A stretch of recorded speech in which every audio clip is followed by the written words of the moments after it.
Hey, I'm Andy MacNeil. Welcome to the Puck Portfolio. I'm your host. I'm here weekdays at 12:30 p.m. Eastern Time on the Canada Sports Betting YouTube channel and wherever you get your podcast to provide NHL projections, betting advice, and strategies to help you make informed bets throughout the NHL season. This show is sponsored by North Star Bet, now available Canada-wide. I'll be using North Star Bet's odds on this show. They offer early NHL odds on the next day's games and a whole lot more, so check them out via the link in the description below. If you enjoy the show, please like this video and subscribe to the Canada Sports Betting YouTube page. On today's show, I'll be looking at Tuesday and Wednesday's NHL betting odds. I'm also going to be taking a look and spending some time on the NHL futures market, but it's time for a schedule breakdown for Tuesday, November 7th and Wednesday, November 8th. If you've been here before, you know the deal. I show you how many days rest teams have across the league. I provide a little bit more context with the load column. Of course, we see the New Jersey Devils. They're in Colorado on Tuesday playing their fourth game in 6 nights. So I'm not going to spend a whole lot of time on this. I factored into my projections. Take a screenshot now. If you haven't already, you can look at it a little bit more. But yeah, 10 games on Tuesday, 3 games on Wednesday. I just want to remind everyone that although there are only 3 games on Wednesday, I'll be breaking down Thursday's early NHL odds. So do not forget to tune in. The lighter days on the NHL schedule result in the busier days for the Puck Portfolio because I'm always looking ahead to the next day to find early NHL betting value. Because look, unless you're betting large amounts of money, there is no reason to wait until game day to place your bets. That's when the market is going to open up to the professional bettors. So doing that is just playing dumb if you understand how sports betting markets work. Here's how the strategy worked out on Monday's show. The Calgary Flames and the Nashville Predators. I bet the Predators plus 120, even plus 130 was available. Now they're plus 110. The Avalanche, they were minus 137 at some Canadian sports books. Now they're minus 190 at North Star Bet. The Habs, they were plus 160 at North Star. Now they're plus 128. The Red Wings, they were a late addition to my betting card. If you follow me on Twitter at Digital Gambler, you probably would have seen me post about it.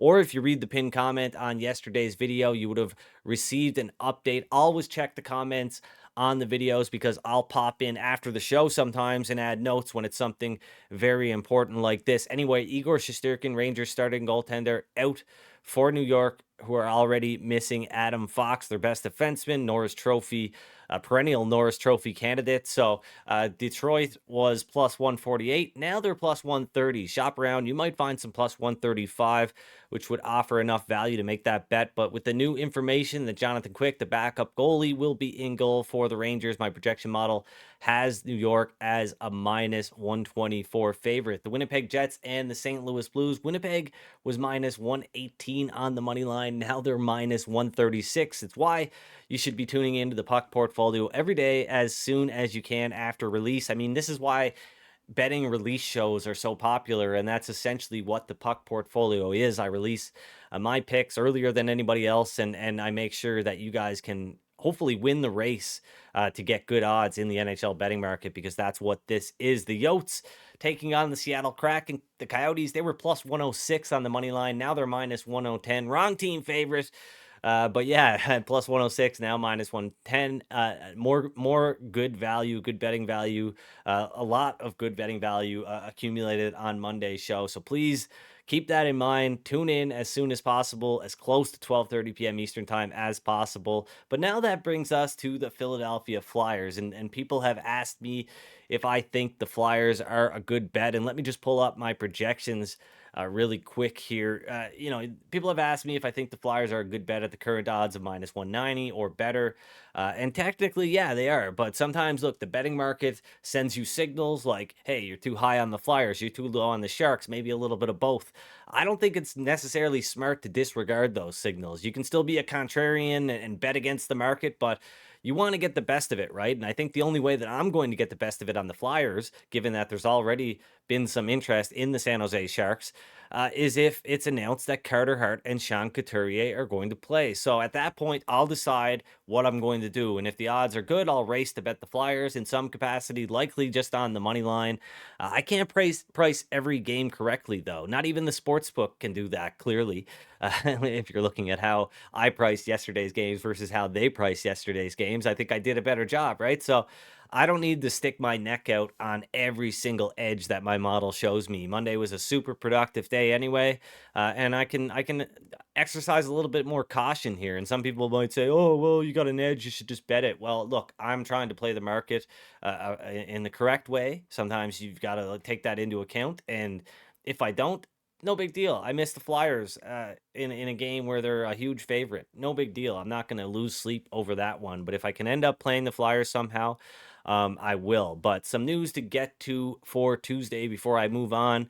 Bo Horvat, Islanders forward, listed day to day for New York. The team did not say if he will be a game time decision on Tuesday against Minnesota.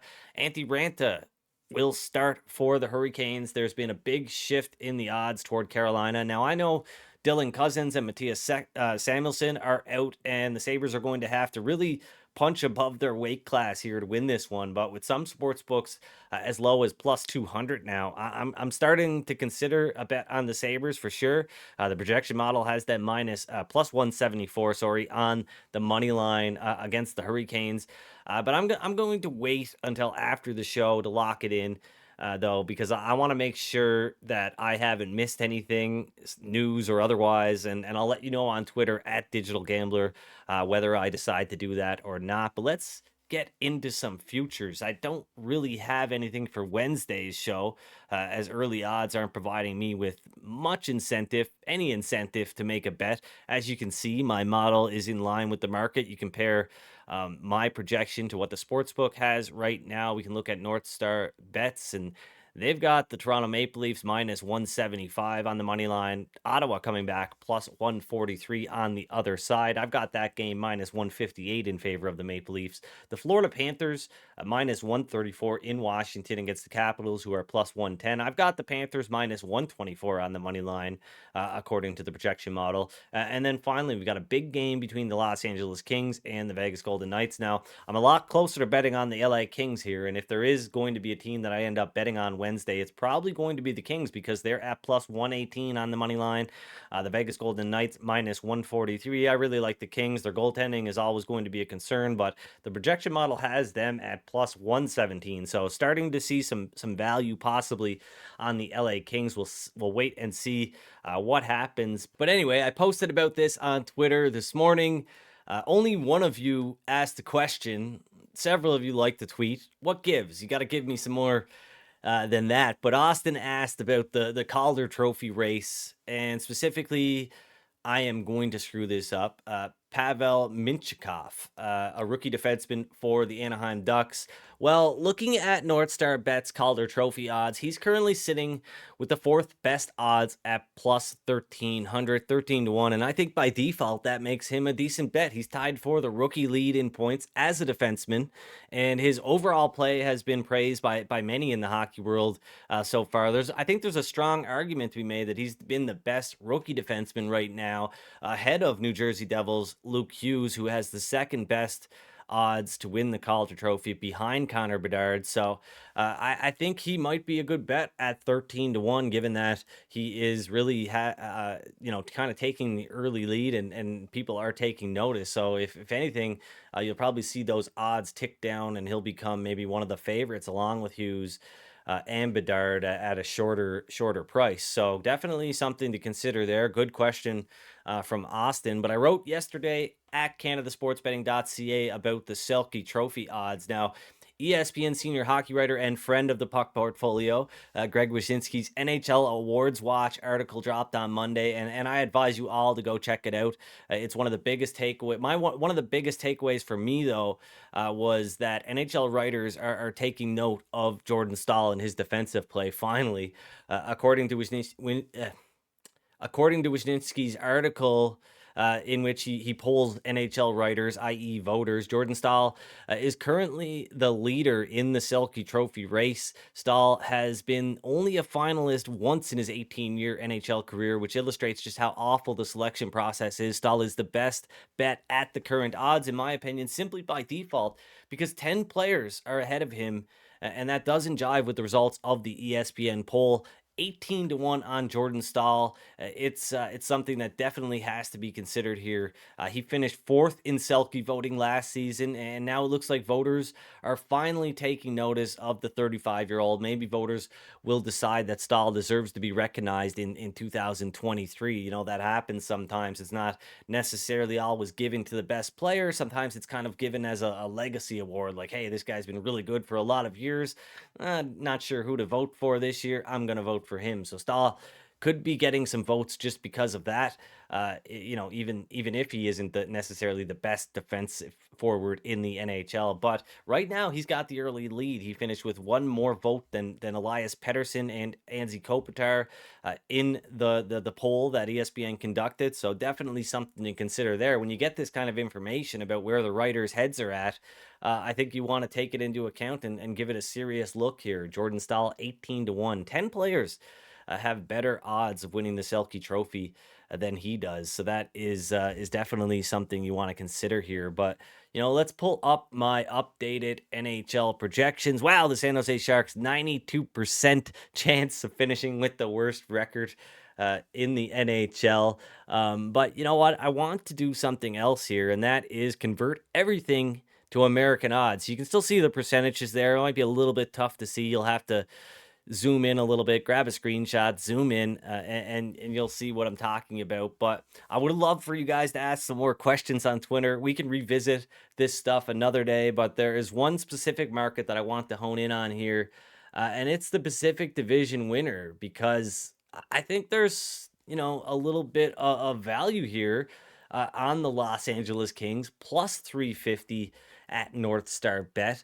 Of course, I know everybody's going to be looking at the Vancouver Canucks at 7-1 odds to win the Pacific Division, given how hot they have started. The projection model has the Canucks currently listed as a plus 539 shot to win the Pacific Division. So yes, there is some value at 7-1, but there's some value on the Kings at plus 350 as well. And I think when you look at LA, there is something to be said here about their schedule. So you see the toughest remaining schedule in the NHL. Washington really in tough there. This is based on the opponent's projected points. But let's look at the easiest.